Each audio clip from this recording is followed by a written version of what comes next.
And my first story about being an outsider happened in 1993, when I'm sitting in, 2003, when I'm sitting in my office and the phone rings, and I pick it up, and on the other side is Coach Quibus.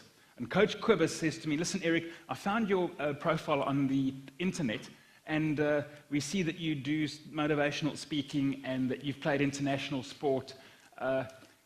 Can you come and speak to my rugby team? They've lost 5 matches in a row, and they need to be motivated.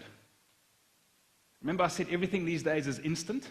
So when things aren't working, you just, sort of look for an intervention that gets everyone motivated again, and then, of course, everything's going to work. Really? Is it? And does it work? Maybe a little bit. So anyway, I speak to Coach Quibus of it, and I said to him, listen, where's your team? What do you do? And he said to me, how much is it going to cost? And I told him, and there was a stunned silence on the other side of the phone. Asked him a few more questions. I said, listen, turns out he's coaching a high school rugby team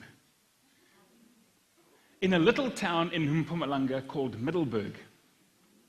It also so happened that that weekend, as this coming weekend, the family and I are off to the Kruger National Park. So I said to Quibus, okay, you know what, here's the deal. Get the guys together, 9 o'clock Friday morning. I'm driving through Middelburg anyway on the way to the Kruger, and I'll come and do an hour with him. So I'm a little bit panicky because even though my mom is Afrikaans, I don't much work in Afrikaans. So technical stuff and just the terms, I don't know. But now I'm driving through there expecting 25 rugby players, and I know I've got to do this in Afrikaans. I phone Quibus as I drive into Middelburg. I said, listen, where's the school? He says, well, you drive down the main road, you get to the Groot NG Kerk on the right-hand side. Seriously. And on the left-hand side, you'll see the stadium. What do you mean the stadium? He says, no, we've got like a rugby stadium, and that's where you'll do the present, Cool. I drive in there expecting 300 kids.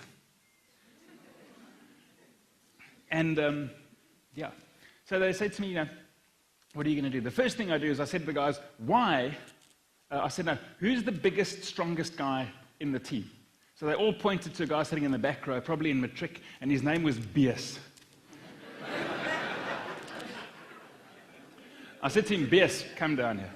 I said to him, are you strong? He said, yeah, absolutely. I said, do you mind if we do a bit of a test? So I'm a bit of a scrawny guy. And I said to him, I'm going to see if I can push you around.